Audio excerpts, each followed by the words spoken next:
नमस्कार, आप सभी का स्वागत है भारत 24 पर। मैं हूं आपके साथ पूर्णिमा मिश्रा। मेरे साथ मौजूद हैं शिखा, अंजनी और आयुष।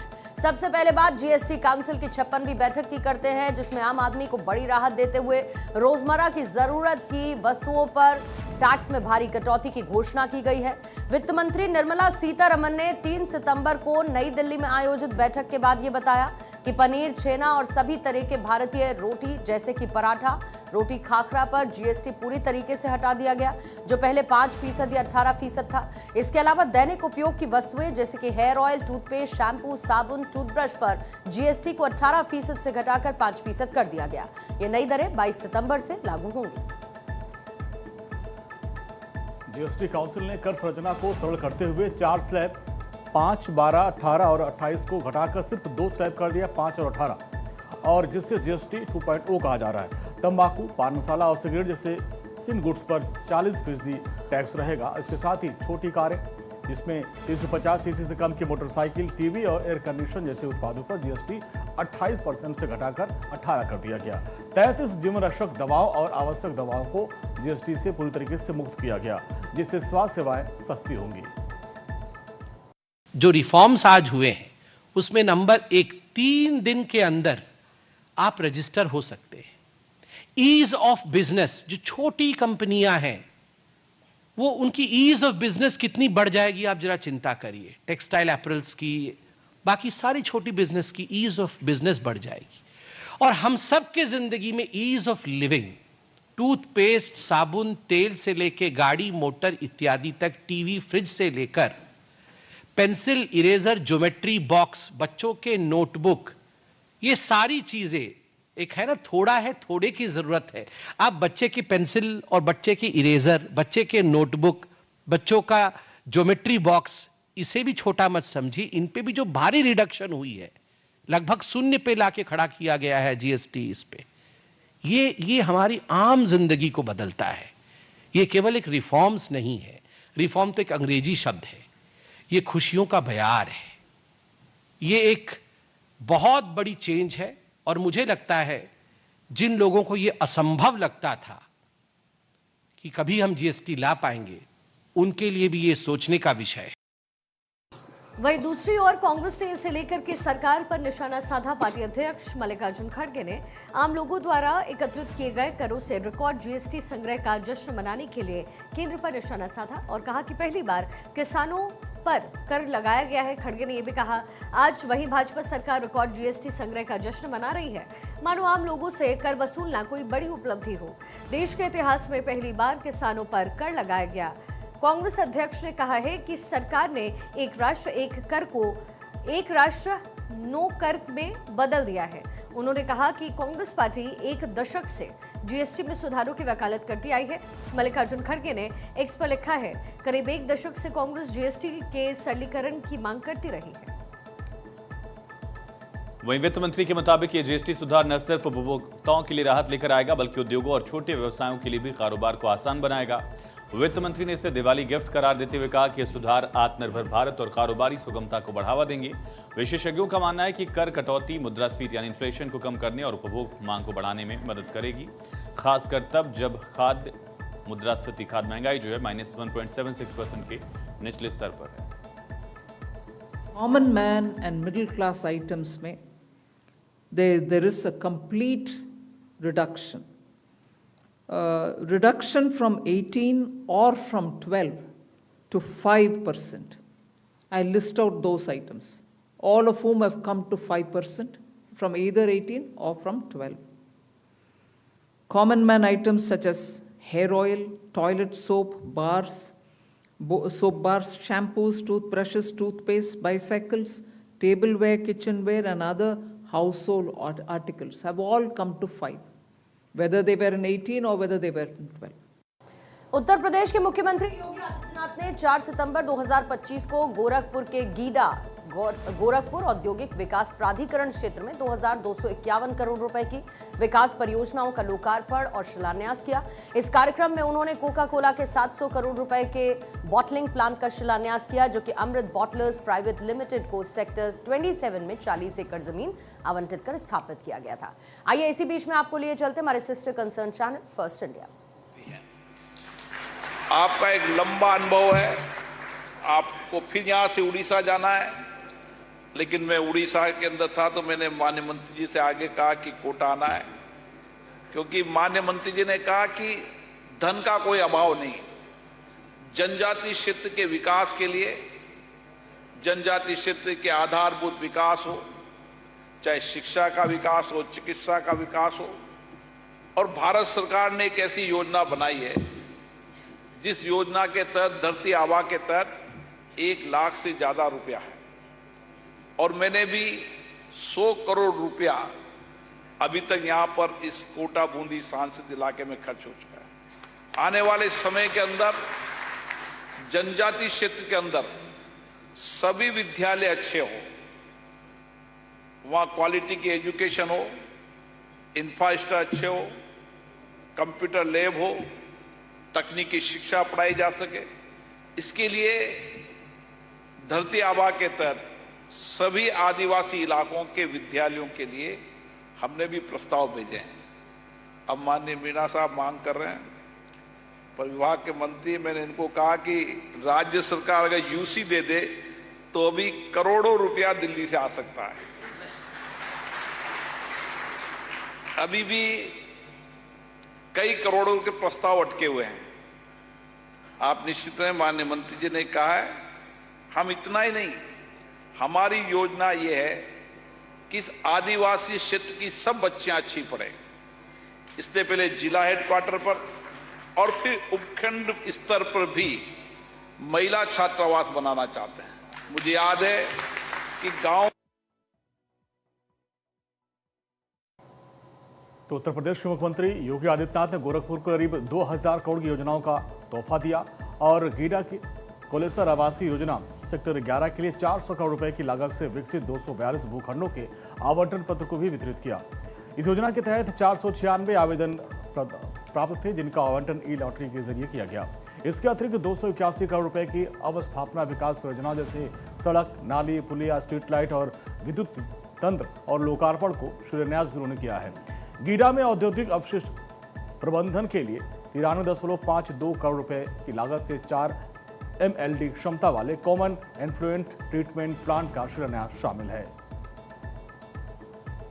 गीडा क्षेत्र में उत्तर प्रदेश का पहला प्लास्टिक पार्क 88 एकड़ में विकसित किया गया है, जिसमें कि 92 प्लास्टिक उत्पाद इकाइयों के लिए भूखंड आवंटित किए गए और इस तरीके से तकरीबन 5 दर्जन इकाइयों को जमीन आवंटित हो चुकी है और कई इकाइयों में उत्पादन शुरू भी हुआ है। इस पार्क में टेक्नोप्लास्ट पैकेजिंग प्राइवेट लिमिटेड जैसी जो कंपनियां हैं, उसने 96 करोड़ रुपए का निवेश कर 250 से अधिक लोगों को रोजगार दिया।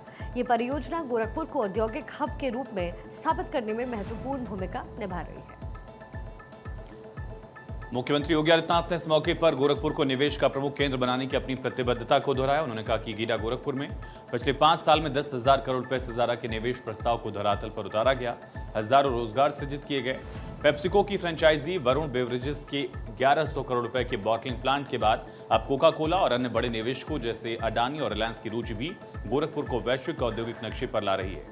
कहा कि ये कदम गोरखपुर को शिक्षा, स्वास्थ्य, उद्योग का हब बनाने की दिशा में बेहद अहम है।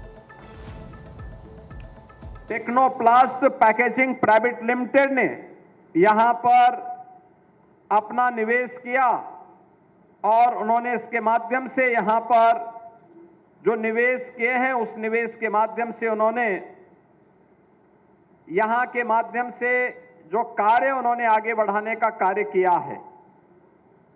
मैं भी पूछ रहा था उन लोगों से, जो लोग वहां पे कार्य कर रहे हैं, कि भैया आप कार्य करने वाले जो लड़के थे, उनसे पूछ रहा था कहां के रहने वाले हैं। तो कोई गोरखपुर का है, कोई अयोध्या का है, कोई आजमगढ़ का है, कोई देवरिया का है, कोई कुशीनगर का है, कोई जौनपुर का है। अलग अलग जनपदों से, उत्तर प्रदेश के ही जनपदों से आकर के आज गोरखपुर में उनको नौकरी मिल रही है, कारोबार मिल रहा है। ये बताता है एक सही दिशा में यहां के युवाओं के लिए रोजगार का एक, नौकरी का एक मंच प्राप्त हुआ है। सुप्रीम कोर्ट ने उत्तर भारत में भारी बारिश और बाढ़ से पैदा हुए संकट पर गंभीर चिंता जाहिर करते हुए सुओ मोटो लिया। कोर्ट ने जहां पंजाब, हिमाचल प्रदेश, जम्मू कश्मीर, उत्तराखंड में बाढ़ और भूस्खलन की घटनाओं को लेकर केंद्र सरकार, राष्ट्रीय आपदा प्रबंधन प्राधिकरण और साथ ही संबंधित राज्य सरकारों को नोटिस जारी किया। मुख्य न्यायाधीश BR गवई ने कहा है कि हमने अभूतपूर्व बारिश और बाढ़ देखी है और राज्यों से 3 सप्ताह में जवाब मांगते हुए केंद्र से भी इस मामले पर ध्यान देने के लिए कहा है। कोर्ट ने पहली नजर में पेड़ों की अवैध कटाई को इन आपदाओं का एक प्रमुख कारण माना है, जिस पर सुनवाई 2 हफ्ते बाद होगी। वहीं पंजाब में सतलुज, ब्यास, रावी नदियों के उफान पर होने की वजह से 12 जिलों में 1018 गांव जलमग्न हो चुके हैं। लगभग 3 लाख एकड़ फसल बर्बाद हो गई और 29 लोगों की मौत हो चुकी है। फिरोजपुर, गुरदासपुर, कपूरथला जैसे जिले सबसे अधिक प्रभावित हैं, जहां सेना, NDRF और BSF ने राहत कार्यों में अब लोगों की मदद करनी शुरू कर दी है। स्थानीय कलाकार जैसे दिलजीत सिंह दोसांझ, गुरदास मान भी प्रभावित लोगों की मदद कर रहे हैं। पंजाब में बारिश और बाढ़ से बिगड़ते हालात के बीच केंद्रीय कृषि मंत्री शिवराज सिंह चौहान पहुंचे गुरुवार को अमृतसर और यहां पर बाढ़ प्रभावित इलाके का दौरा किया, फसलों को निरीक्षण किया। अमृतसर पहुंचते उन्होंने सबसे पहले राज्यपाल गुलाब चंद कटारिया से मुलाकात की। राज्यपाल ने मंत्री को 5 जिले अमृतसर, पठानकोट, गुरदासपुर, तरन तारण और फिरोजपुर की बाढ़ रिपोर्ट सौंपी। इसके बाद फिर शिवराज सिंह चौहान ने प्रेस कॉन्फ्रेंस की और कहा कि प्रधानमंत्री नरेंद्र मोदी ने उन्हें पंजाब भेजा है ताकि वो जमीनी हालात का सीधा आकलन कर सके। इसके बाद वो बाढ़ प्रभावित गांवों का दौरा करने रवाना हुए। केवल मोदी जी ने मुझे भेजा है, खेती-बाड़ी मंत्री हूं, आपके दर्द को जानता हूं, क्योंकि मैं आज भी खेती ही करता हूं। आज भी मैं खेती करता हूं। मेरे किसान भाइयों, इस समय केवल इतने ही अपने हृदय से मैं कहता हूं कि संकट के पार निकाल के किसानों को, जनता को और पंजाब को ले जाएंगे, उसमें कोई कसर नहीं। अभी मैं तो आया हूं, 2 केंद्रीय टीमें आ गई हूं जो अलग अलग हिस्सों में जा रही है, गांव-गांव जाएगी, नुकसान का आकलन करेंगे।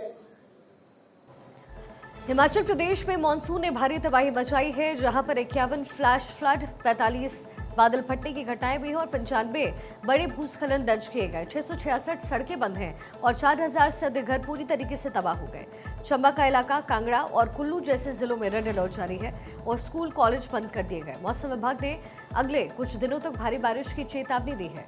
जम्मू कश्मीर में अगस्त में 73% अधिक बारिश दर्ज हुई, जो कि 1901 के बाद छठा सबसे अधिक बारिश वाला महीना रहा। किश्तवाड़ में बादल फटने से 224 घर क्षतिग्रस्त हो गए और वैष्णो देवी मार्ग पर भूस्खलन से 30 से अधिक लोगों की मौत हुई है।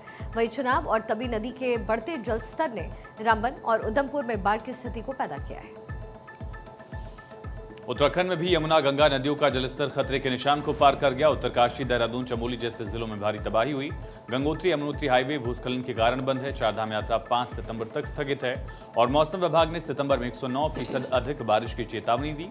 इससे स्थिति और गंभीर हो सकती है।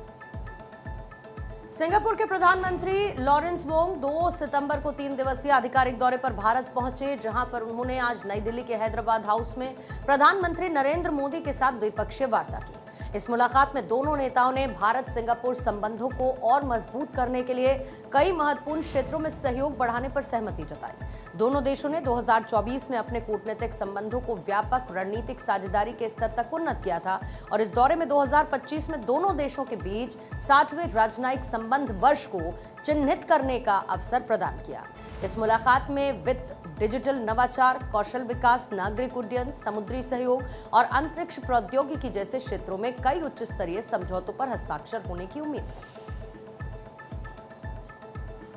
लॉरेंस वोंग के दौरे का उद्देश्य भारत सिंगापुर के बीच आर्थिक, रक्षा, सांस्कृतिक संबंधों को और गहरा करना है। इस दौरान दोनों नेताओं ने क्षेत्रीय और वैश्विक मुद्दों पर भी चर्चा की, जिसमें आतंकवाद के खिलाफ संयुक्त कार्रवाई और भारत में एक्ट ईस्ट की नीति के तहत सहयोग को मजबूत करना शामिल है। इन दोनों देशों ने डिजिटल भुगतान, फिनटेक और सौर ऊर्जा निर्यात क्षेत्र में भी सहयोग के नए रास्ते तलाशने पर जोर दिया। विशेष रूप से भारत से सिंगापुर तक सौर ऊर्जा निर्यात करने के लिए अंडरसी नेटवर्क और डेटा कनेक्टिविटी परियोजना पर चर्चा हुई है। इसके अलावा दोनों नेताओं ने नाहवा शिवापोर्ट पर एक कंटेनर टर्मिनल का वर्चुअल उद्घाटन भी किया, जिसमें सिंगापुर के पोर्ट अथॉरिटी ने $1 बिलियन से अधिक का निवेश किया है। इस दौरे के दौरान लॉरेंस वोंग ने भारत की राष्ट्रपति द्रौपदी मुर्मू से भी मुलाकात की है और राजघाट पर महात्मा गांधी को श्रद्धांजलि अर्पित कर उन्होंने विदेश मंत्री डॉक्टर जयशंकर, वित्त मंत्री निर्मला सीतारमण, स्वास्थ्य मंत्री जेपी नड्डा और राष्ट्रीय सुरक्षा सलाहकार अजीत डोभाल के साथ भी अलग अलग बैठकें की। इन चर्चाओं में कौशल विकास, स्वास्थ्य और डिजिटल नवाचार जैसे क्षेत्रों में सहयोग को बढ़ावा देने पर ध्यान केंद्रित हुआ है। सिंगापुर भारत का छठा सबसे बड़ा व्यापारिक साझेदार है और 2024-25 में दोनों देशों के बीच द्विपक्षीय व्यापार 34.3 बिलियन डॉलर्स तक पहुंचा। सिंगापुर ने भारत में 2000 से 2025 तक 174.88 बिलियन डॉलर्स का निवेश किया, जो कि भारत में कुल प्रत्यक्ष विदेशी निवेश का 24% है। वोंग का ये दौरा भारत सिंगापुर संबंधों के लिए एक अहम कदम है, खासकर जब दोनों देश अपनी साझेदारी को भविष्योन्मुखी क्षेत्रों जैसे अंतरिक्ष, डेटा स्टोरेज और स्मॉल मॉड्यूलर रिएक्टर्स में विस्तार देना चाहते हैं। दोनों नेताओं ने आतंकवाद और मनी लॉन्ड्रिंग के खिलाफ संयुक्त कार्रवाई पर जोर दिया, जिसमें संयुक्त राष्ट्र और FATF दिशा निर्देशों के तहत सहयोग शामिल है।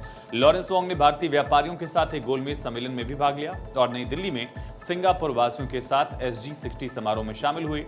इस दौरान दोनों देशों के बीच लोगों के संबंध और सांस्कृतिक आदान प्रदान को और मजबूत करने की दिशा में एक अहम कदम इसे माना गया। संयुक्त राज्य अमेरिका में मंदी के संकेत तेजी से उभर रहे हैं, जो कि वैश्विक अर्थव्यवस्था के लिए भी चिंता का विषय है। मूडीज की एक ताजा रिपोर्ट में इस बात की चेतावनी दी गई कि अमेरिकी अर्थव्यवस्था का 1/3 हिस्सा पहले से ही संकटग्रस्त है और देश गंभीर मंदी की कगार पर खड़ा है।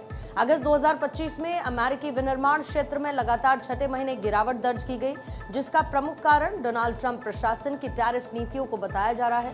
इन नीतियों के कारण आयात शुल्कों का दुष्प्रभाव कारखानों पर पड़ा है, जिससे उत्पादन और निर्यात में कमी आई। इसके अलावा लीडिंग इकोनॉमिक इंडेक्स में पिछले 39 महीनों में 37 बार गिरावट दर्ज की गई, जो कि 1960 के बाद मंदी से पहले की सबसे लंबी अवधि में से एक है। ये संकेत देता है कि अमेरिकी अर्थव्यवस्था में स्थिरता की कमी है और मंदी का खतरा बढ़ रहा है। अमेरिकी अर्थव्यवस्था में मंदी की आशंका को और बलतम मिला जब मार्च 2025 की तिमाही में GDP 0.3% की गिरावट दर्ज की गई, जो करीब 3 साल में पहली बार हुआ। न्यूयॉर्क टाइम्स की रिपोर्ट के मुताबिक इस गिरावट का प्रमुख कारण है टैरिफ युद्ध के बीच आयात में भारी वृद्धि, जिसने अर्थव्यवस्था को प्रभावित किया। इसके साथ ही बेरोजगारी भत्ते के लिए आवेदनों की संख्या में वृद्धि देखी गई। अमेरिकी शेयर बाजार, विशेष तौर पर डाउ जोन्स और नैस्डैक में भी इस दौरान 2% तक की गिरावट देखी गई, जो निवेशकों के बीच अनिश्चितता को बताता है। फेडरल रिजर्व के आक्रामक ब्याज दर नीति को बनाए रखने और ब्याज दरों में कटौती की संभावना से इनकार ने भी मंदी की चिंताओं को और बढ़ा दिया। मंदी के इन संकेतों का जो असर है वो न सिर्फ अमेरिका बल्कि वैश्विक बाजार पर भी पड़ता नजर आ रहा है। भारत, यूरोप और एशियाई बाजारों जैसे कि निफ्टी 225, हांगकांग और सेंसेक्स में भी भारी गिरावट देखी गई, जो कि अमेरिकी बाजार की कमजोरी का परिणाम माना जाता है। मिडिल ईस्ट में भू राजनीतिक तनाव और तेल की कीमतों में वृद्धि ने भी वैश्विक निवेश के माहौल को और ज्यादा खराब किया। विशेषज्ञों का मानना है कि अगर अमेरिका में लगातार 2 तिमाहियों तक GDP में गिरावट दर्ज की जाती है तो फिर ये तकनीकी रूप से मंदी की स्थिति होगी, जिसका गहरा असर वैश्विक आपूर्ति श्रृंखला और व्यापार पर होगा। और इसके अलावा ट्रंप की टैरिफ नीतियों का प्रभाव अभी पूरी तरीके से स्पष्ट नहीं है, लेकिन ये जरूर स्पष्ट है कि ये नीति अर्थव्यवस्था को नुकसान पहुंचा रही है। हालांकि कुछ विशेषज्ञों का यह भी कहना है कि अमेरिकी अर्थव्यवस्था अभी भी पूरी तरह मंदी में नहीं फंसी है, क्योंकि कुछ क्षेत्रों में भी स्थिरता बनी है। फेडरल रिजर्व के चेयरमैन जेरोम पावेल ने कहा कि नीतिगत बदलाव का प्रभाव अभी देखा जाना बाकी है। अर्थव्यवस्था पर इसका असर स्पष्ट होने में समय लगेगा। फिर भी मौजूदा आर्थिक संकेतक जैसे GDP में गिरावट, विनिर्माण क्षेत्र की कमजोरी, शेयर बाजार की अस्थिरता मंदी की आशंका को मजबूत करते हैं। और अगर ब्याज दरों में कटौती नहीं की गई और टैरिफ नीतियों में बदलाव नहीं किया गया तो अमेरिका और वैश्विक अर्थव्यवस्था के लिए चुनौतियां और बढ़ सकती हैं। इस स्थिति में भारत जैसे उभरते बाजारों को भी सतर्क रहने और अपनी आर्थिक नीतियों को मजबूत करने की जरूरत महसूस की जा रही है।